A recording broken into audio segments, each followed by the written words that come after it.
तू जिंदा है तो, क्लास 8 से फर्स्ट लेसन है तू जिंदा है तो।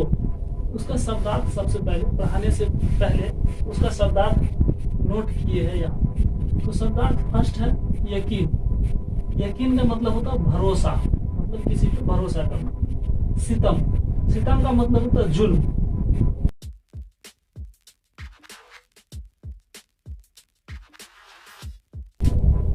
गुजर जाना यानी बीत जाना यानी बीतना। काड़वा मतलब होता है काफिला। जमी, जमी मतलब होता है जमीन। यह है। उसके बाद है अग्नि। अग्नि मतलब होता है आग। ये अग्नि जो है फारसी लफ्ज है, जमी भी फारसी लफ्ज है। ये स्वराज्य, स्वराज्य मतलब अपना राज्य। छल, छल मतलब होता है धोखा। इनकलाब, इनकलाब का मतलब होता है बदलाव। नवीन, नवीन मतलब होता है नया। स्वर्ग, यहाँ स्वर्ग लिखा हुआ, स्वर्ग का मतलब जन्नत होता है। ये मंजिल, मंजिल का मतलब ठिकाना। जो आपके नोटबुक में, सॉरी आपके बुक में कुछ कठिन वर्ड दिया हुआ था जो हमने यहाँ नोट कर दिया। आप लोग भी नोट कर करके इसको सबसे पहले याद कीजिएगा, उसके बाद आप पढ़िएगा तो पढ़ने में आपको आसानी होगी। तो चलिए अब हम लोग कविता पढ़ते हैं। ये जो कविता है तू जिंदा है तो, ये इनके राइटर है शंकर शैलेंद्र। इनके राइटर शंकर शैलेंद्र है। अब ये कविता में क्या भाव स्पष्ट करना चाह रहा है ये हम लोग पढ़ेंगे, उसके बाद आगे जानेंगे। तो सबसे पहले ये बताया जा रहा है कि तू जिंदा है तो कविता गहरे जीवन राग और उत्साह को प्रकट करती है। इस जीवन राग में अतीत के दुखदाई पलों को भूलकर आशा और जीत की नई दुनिया का स्वागत करने की प्रेरणा करता है ये कविता में। यानी पीछे जो आपके पास दुख था या कठिनाइयां थी, परेशानियां थी, उसको भूलकर अपने आने वाले कल को खुशी तौर पे जीना। तो इसका फर्स्ट स्टेप है तू जिंदा है तो जिंदगी की जीत में यकीन कर। अगर कहीं है स्वर्ग तो उतारना जमी पर। इसका अर्थ है कि ऐ मनुष्य, यदि तू जिंदा है तो जिंदगी में जीत होगा, ऐसा आपको यकीन करना होगा। यकीन कर, यह विश्वास रखो कि हमें अपनी जिंदगी में एक ना एक दिन जीत होगा। यदि कहीं है स्वर्ग तो अपने कर्म से उसे जमीन पर उतार लाना। अगर दुनिया में कहीं स्वर्ग है तो ऐसा कर्म करेंगे हम जिससे वो स्वर्ग को जमीन पे हम उतार सके। अगला है स्टेप, ये गम के और 4 दिन, सितम के और 4 दिन। ये दिन भी जाएंगे गुजर, गुजर गए 1000 दिन। कभी तो होगी इस चमन पे बहार की नजर। अगर कहीं है स्वर्ग तो उतारला जमीन पर। इसका अर्थ है कि गम और अत्याचार के कुछ दिन बीत गए। आज के दिन भी यदि दुख में है तो वो भी गुजर जाएंगे। अगर हम आज के दिन भी दुख में है तो वो भी गुजर जाएंगे, जैसे हमारे पिछले दिन दुख के गुजर गए। इन जिंदगी में कभी ना कभी तो बहार आएगी ही। तुम अपने सुकर्म से स्वर्ग को पृथ्वी पर ला सकते हो। यदि आप जिंदा दिल इंसान है, अपनी जिंदगी में जीत पर यकीन करते हैं, तो आप उसको पृथ्वी पर ला सकते हैं और अपने जीत में विश्वास रखते हुए अपने जीत को बरकरार कर सकते हैं। अगला स्टेप है इसका कि सुबह और शाम के रंगे हुए गगन को चूम कर तो सुन जमीन गा रही है कब से झूम झूम कर। तू आ मेरा श्रृंगार कर, तू आ मुझे हसीन कर। अगर कहीं है स्वर्ग तो उतार ला जमीन पर, तू जिंदा है तो इसका अर्थ है सुबह और शाम लाल रंग के रंगे गगन को चूम चूम कर, झूम झूम कर गाती है। अर्थात सुख दुख दोनों एक समान है।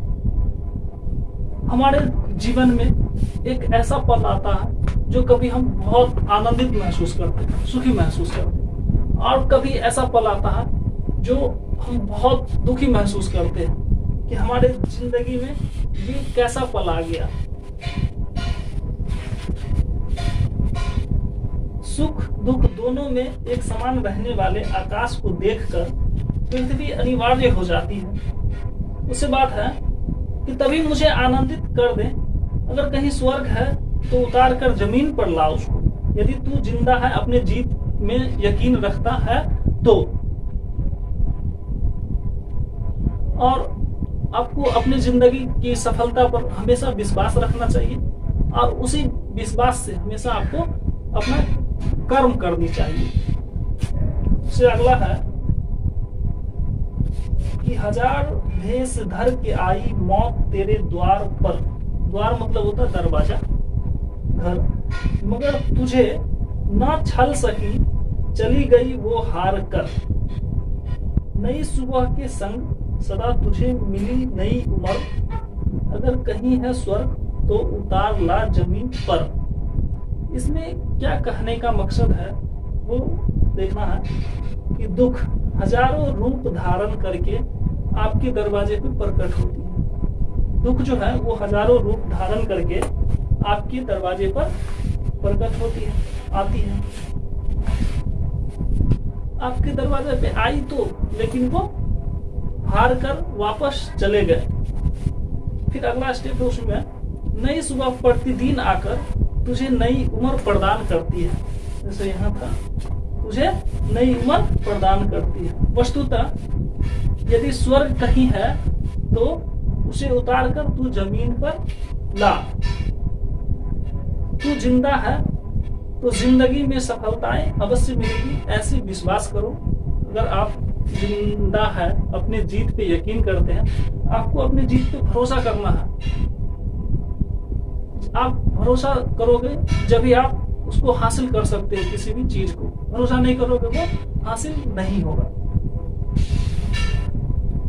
अगला स्टेप है कि हमारे कारवां को मंजिलों का इंतजार है। तो इसका मतलब ये होता है कि हमारे काफिला को, यानी मानव समुदाय का जो काफिला होता है, उसको मंजिलों यानी लक्ष्य का इंतजार है।